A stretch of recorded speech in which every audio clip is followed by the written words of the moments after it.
to ABA Generalized. I'm Anne, BCBA. I'm Stop Erika. laughing. I'm Erika. I'm also BCBA. And I'm G, and I'm an RBG. So today we decided to talk about the 4 functions of behavior. But first, let's go over what is ABA for a little review. Yeah, so just a quick little tidbit on ABA. It's the science of behavior, and we adapt and modify someone's behavior based upon the function and social significance.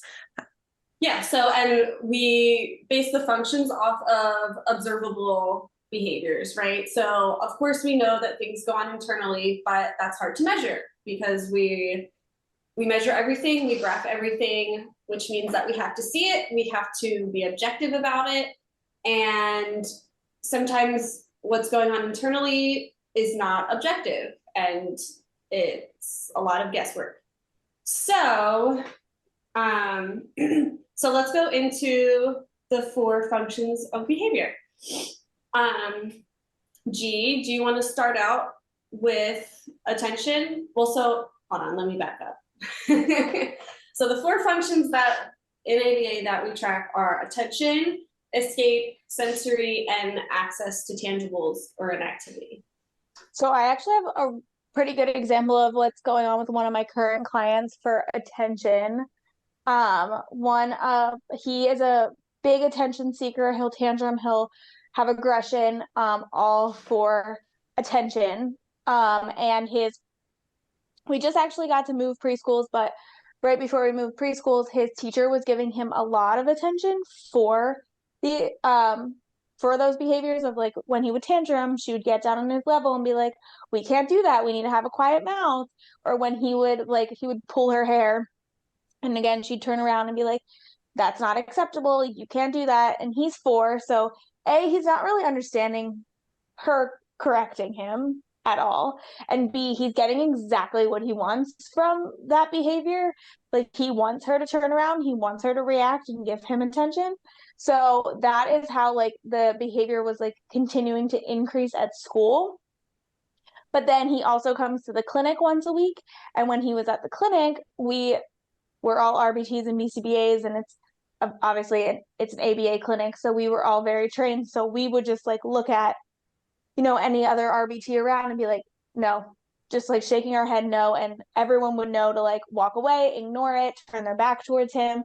He could be screaming at the top of his lung in the middle of our natural environment area, and nobody's looking at him. And it stopped way quicker than it did at school because he was not getting the attention that he wanted. And then he's semi-verbal, so he would then use, like, his cues and be like, I want a hug, or I'm all done, or whatever he needed to request at that point, and then we'd give him the proper attention. So that's, like, an example of attention behavior, or attention as a function, and how, like, it also can be really reinforced in some environments, and then if it's actually ignored properly, and done properly, like, how it can eliminate that. And I think it's important to add that, if someone is engaging in attention-seeking behavior that we want to decrease, it's okay to ignore that as long as they're safe. Mm-hmm. I get a lot of feedback on, like, like, if they're tantruming, like, oh, I can't let them tantrum. It's like, well, they can cry as long as they want, as long as they're safe. Like, you don't have to just, like, completely shut them out. Like, you can still be there and present with them, but we're not going to feed into that behavior. All he's doing is crying. Like, and he's just standing there. He's not hurting himself. He's not hurting others. He's not doing property destruction. Like, literally, he's just sitting there crying, staring at us, waiting for us to turn around. And I think that it also gets difficult sometimes when the function changes while the behavior is occurring, right? And I know that, like, for that example, it is strictly attention. But I've had clients in the past, one particular that I'm thinking of, little 3-year-old boy, and RBT was not giving any attention at all, but then was also removing items and activities from the environment because they were throwing the things and because they were, trying to access other items where cleanup was the initial directive, but then it became like an attention thing where they were just tantruming like crazy. And then it became this whole other spiral as well, but then they still didn't get what they were looking for, but we also didn't see a change in the behavior. So that's when we have to relook at everything. And that just goes back to, like, once again, the functions change as time goes on, as well as behaviors and their definitions also change. Something that I learned, sorry, G, this is kind of specific to attention. Something that when I was an RBT that a BCBA told me was pretend that everything's attention seeking. And that really stuck with me. Like, even if they want access to a toy, and they're engaging in tantrum because you took a toy away, it could turn, like you said, there could be dual functions. It could turn into a different function, still ignoring that. And I guess we should do an episode on the strategies.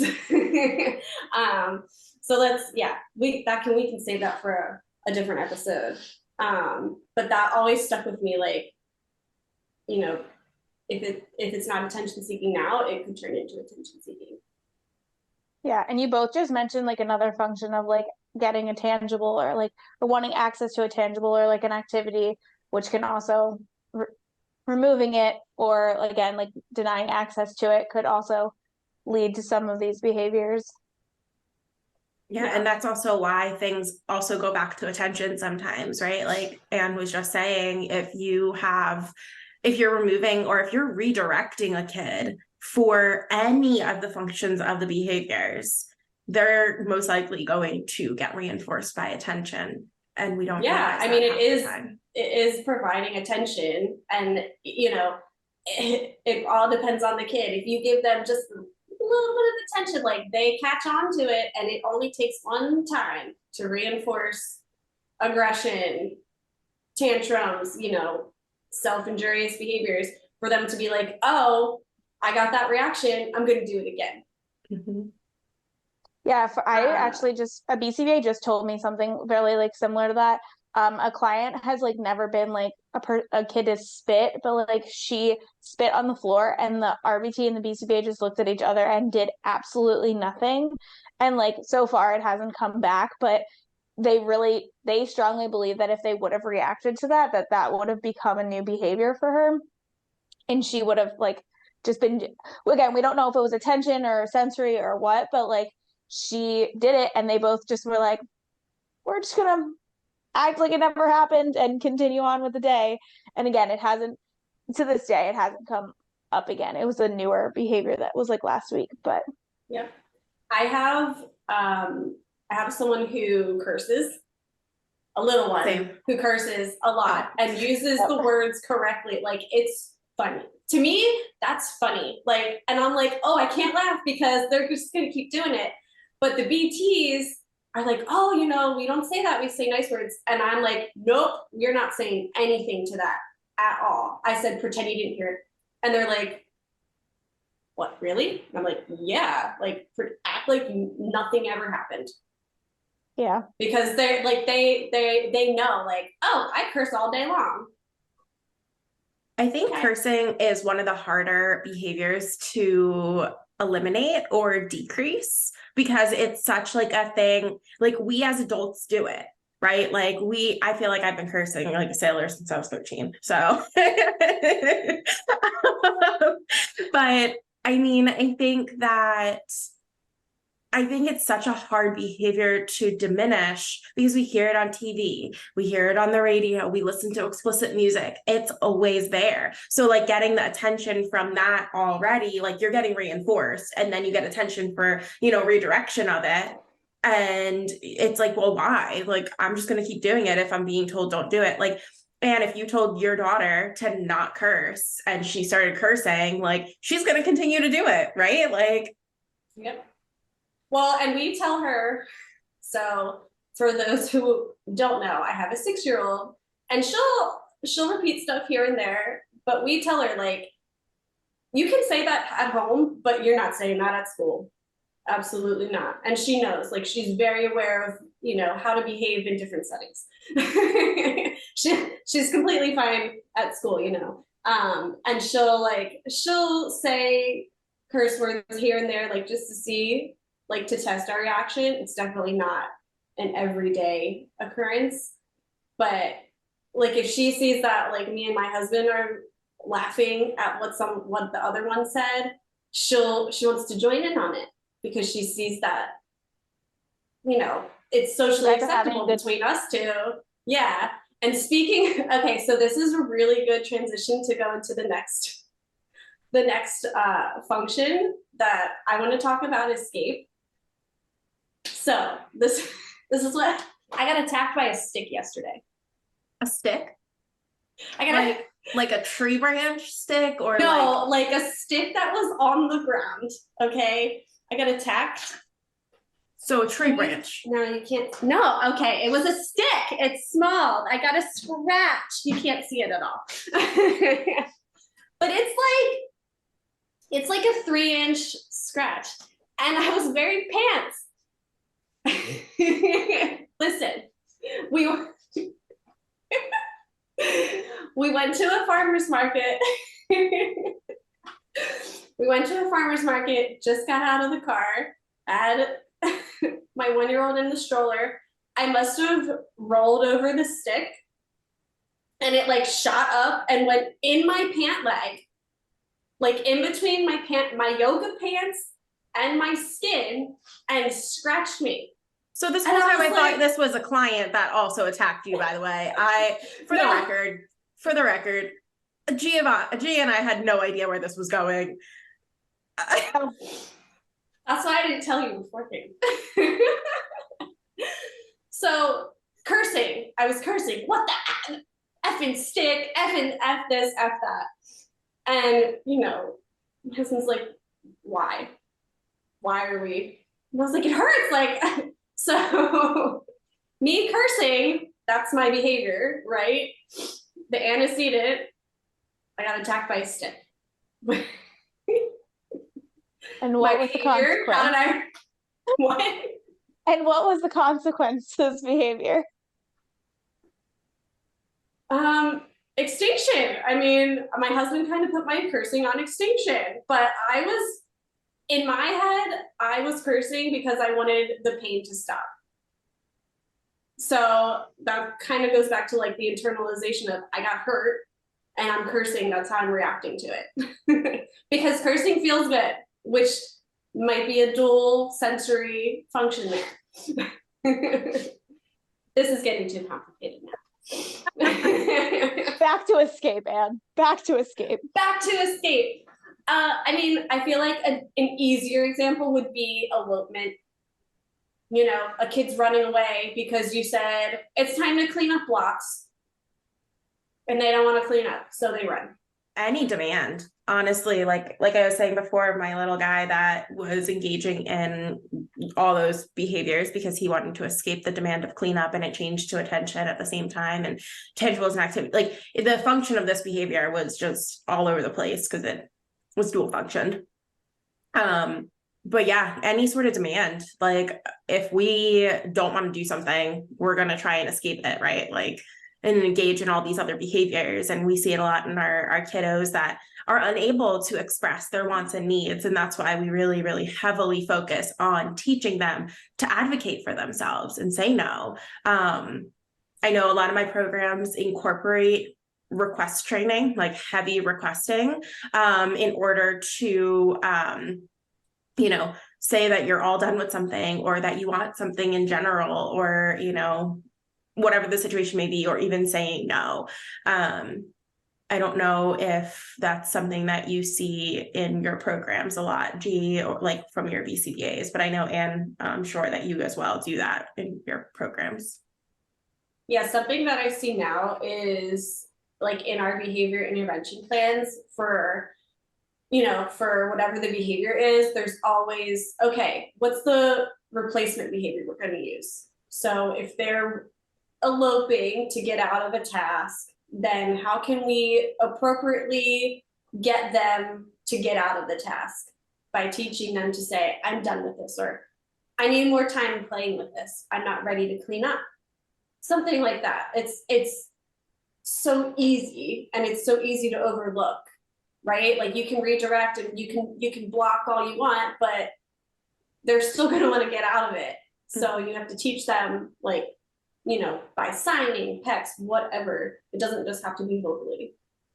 And I'm sure this is something we'll talk about in the future, but like then transitioning from like teaching them how to like man for no or man for like don't want, and then having to be like, well, we still have to do that. So I had a kiddo the other day that we're teaching him how to say no, like don't want, instead of screaming at us, because that's what he would do, is he didn't want to do something, so he'd scream. So I said, okay, I like just changed his diaper, and I was like, all right, it's time to wash hands, and he goes, no. I was like, oh, gotta do it. Yeah. Gotta honor that one. I was like, oh, well, thank you for telling me no. Great job using your words. But we have to. Yeah. Sorry, not a choice. Health and safety. Health and safety. It does get to the point where we do need to like shape and things. And it gets a little complicated, but you know, definitely like praise them for using their language. And then there are some situations of like, no, we have to do that. Yeah. It's actually really funny. So I didn't tell you guys this, but after I tested my microphone last night, I was on my computer just looking at some old videos that I had recorded. And I think you guys also had to do this when you were RBTs with the company we were working for during the pandemic, recording some of our sessions for our BCBAs that couldn't be there in person.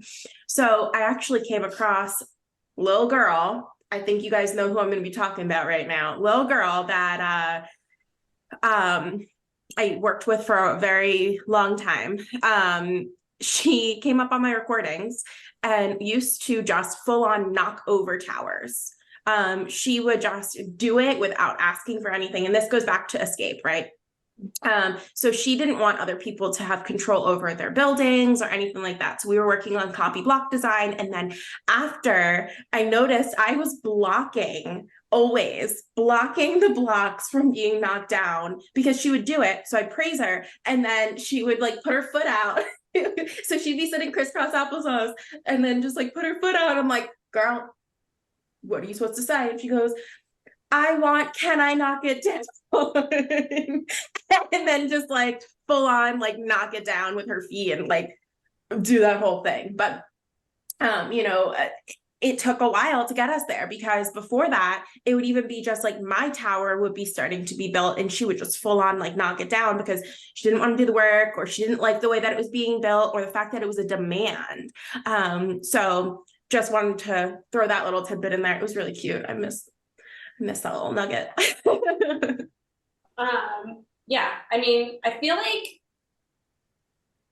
I don't know. I think escape is one of the easier ones to decrease. I guess it depends, but just thinking of other, like especially sensory, so hard to decrease, so hard. So let's talk about that one next. So I mean, I have a ton of examples. Do either of you want to share? Like, I mean, it could be like and sorry, my brain is going so fast. Like it's going faster than my words can come out. No, you're right. There's just a lot of them because like a lot of our kiddos are ones that stim, and like that's where you're kind of seeing that like that function. And it's like, I know like I had a kiddo that was a flapper and we kind of just, we're never going to get it to zero. Like it's something that helps to regulate them and helps, you know, let them focus on the day to day. So we kind of just turned it into like specific times that he could do it. And like, these are times that like, you know, with a token economy or with a visual schedule or whatever, like he kind of just learned like, this is an appropriate time to do that. And this is like not appropriate to be doing that. And that's something that I try and remind my technicians too, is like, we're never going to get sensory to zero. That is just not something that we can ever do, because if you think about it, we all engage in sensory. We all engage in sensory. Say it louder. We all engage in sensory. Yes. And I think that's so hard, like for parents to be like, you know, this doesn't look normal. Mimi, get out of the cup. Mimi. My cat is literally drinking out of a cup. Attention. Attention seeking. Maybe some sensory. Water bottle. You can spray cats, okay? Punishment.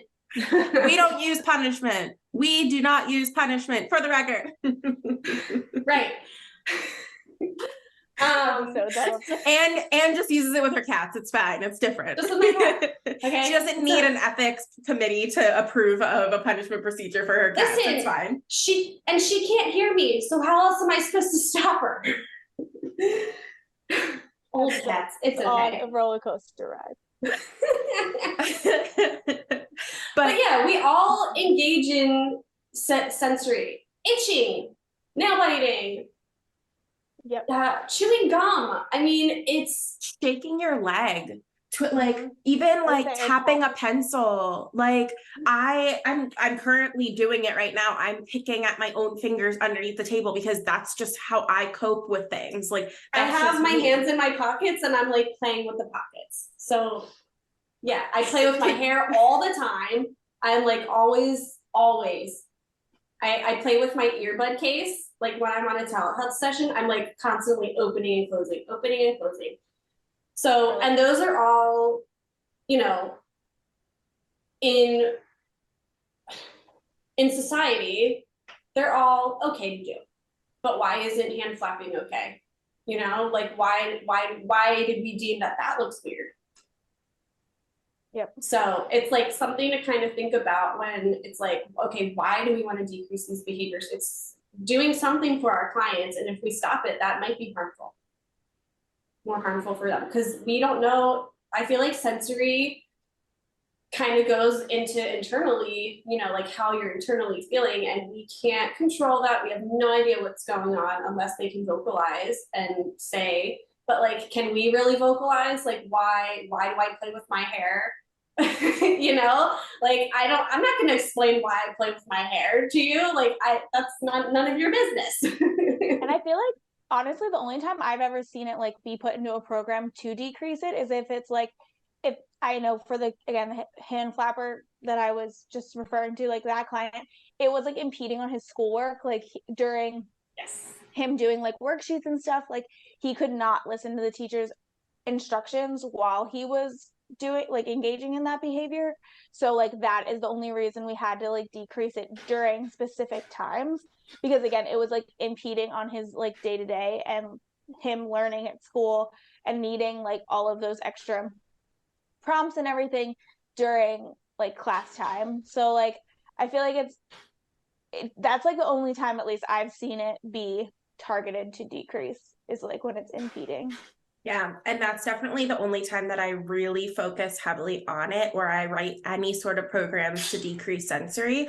Is it's typically to create an alternative when I do any sort of decrease, right? Like I'm trying to teach them to utilize that sensory experience in a different way or obtain it in a different way. So I currently have a child, actually 2 kids that really heavily engage, that I can just think about the top of my head, really heavily engage in mouthing behaviors.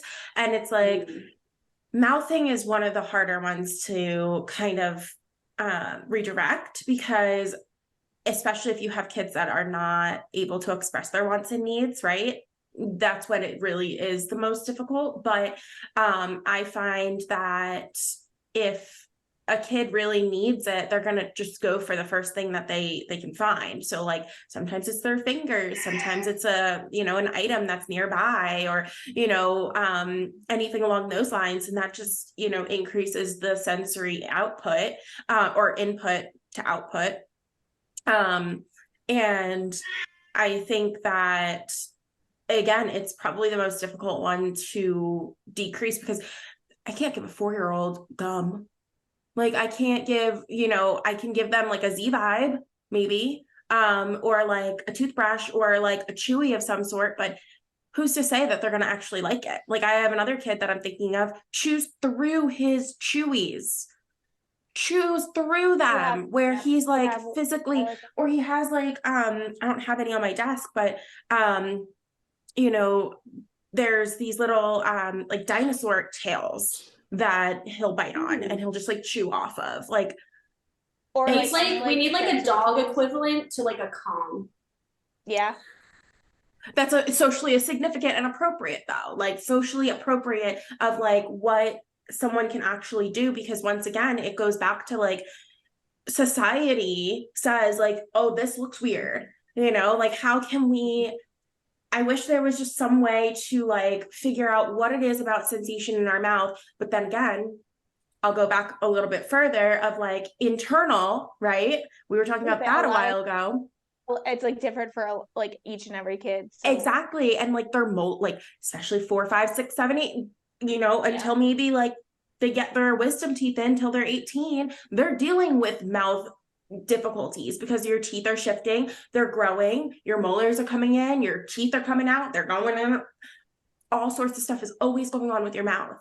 So that's probably, I think personally, what I have found the most difficult thing to decrease is mouthing sensory. And that is my soapbox. Yep. And that can be dangerous too. Like you're not just going to ignore mouthing, because if they're putting marbles in their mouth, magnets, swallowing that stuff, that can be dangerous. Especially like so marbles is something we deal with a lot at the clinic, or like the littler Legos for like older kiddos will play with like Marble Run or the Lego sets, and then like they leave it on the ground, and then our smaller kiddos that do have a lot of mouthing behaviors will pick them up. So like I know like that's something that we deal with at our clinic very often. What's something that I'm just thinking of now that has to do with mouthing is pica. Yes. Pica is a very prevalent disorder that we don't address. I think that it's which is weird because we always have to rule out medical. And a teacher brought that up to me when I was in a school and we had a client who engaged in mouthing, and she was like, I don't think he has pica because it's like a nutrient deficiency. And so like, they were taken to the doctor. There wasn't a nutrient deficiency. So like in that case, there was no pica. But I'm like, why haven't we ruled this out with other kids that I've seen mouthing with? Like we should always start there, and it's not. And that's, I think it gets overlooked a lot of the time. Agreed. And I think also like any sort of like eating type behavior also gets overlooked, right? Like because there's one called Prader-Willi's, right? Like where you can't stop eating and you eat literally everything and anything. And pica and Prader-Willi's can also kind of look similar, because if you're eating anything and everything, right? Pica is more eating like obviously objects, but like still I think Prader-Willi's also like you can start to see that as well, which is also really like we don't think about those things. But I think also a lot of times it falls under that sensory part if we're seeing a lot of mouthing behaviors and doctors are not able to see it as frequently as we are. And that's why it's also important that we are collaborating with providers. But I feel like we could talk about sensory all day. Yeah, let's move on to tangibles, since we're going to wrap up in approximately 2 to 3 minutes. But no, I feel like we kind of touched on like tangibles and activities too, like at the beginning when we were talking about attention, and even with escape, like I feel like that tangible and activities, at least for me, like when I've seen it, it kind of gets wrapped into like other functions because there's a lot going on. You're usually removing it because there's other things going on, or you're denying access because like you have to, just like things like that. So I do feel like we touched at least one example of like all 4 functions. So like attention, escape, sensory, tangibles. Like I feel like we all kind of touched on that. But then definitely part 2, we should talk about like how we track this data and how to help like parents track this data. Because sometimes I mean, again, from my experience, like the parents will bring it up to me or the BCBAs or, you know, whoever, and be like, oh, this behavior is happening. And I'm like, well, I've never seen that. The BCBA's never seen that. Like, so tell us more of what's going on. But they don't really know how to track it the way we should be. Yeah, I think that's an important episode to talk about too, is like how to take it. So maybe, yeah, I think that we're gonna have to wrap it up. As fun as it's been, guys. And doing some crazy hand movements that we talked about in the very beginning. We're all done. Before we started recording, she started making hand movements that this means we only have a couple minutes left. And don't injure yourself, girl. Now, third was for baseball, giving everyone a sign that. Yeah, right. Like baseball signs up in here. I don't know sports, so none of us play sports. Okay, sorry guys. But anyways, I think that you know, we talked a lot about different, like all these functions today, and I would love to pick it back up, and I'm sure our listeners would as well. And you want to take it home? I am home. Mom jokes.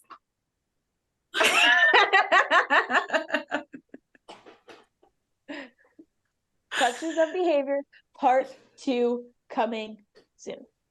Wouldn't it be like this though? All right, One and one is 2. Part 2. Okay. There you go. G, that's 4. There you go. There you go. Part 10. Your poor butt in the oven is not gonna know how to do math. 2. For your baby's sake, I hope that your husband knows how to do math better than you do. Yes. All right, ladies. Well, it was, like always, a pleasure. Thank you to our listeners as well, and we'll see you next time on ABA Generalized. ABA Generalized, the podcast, is not providing professional advice. Please seek a professional in your area for specific advice and support.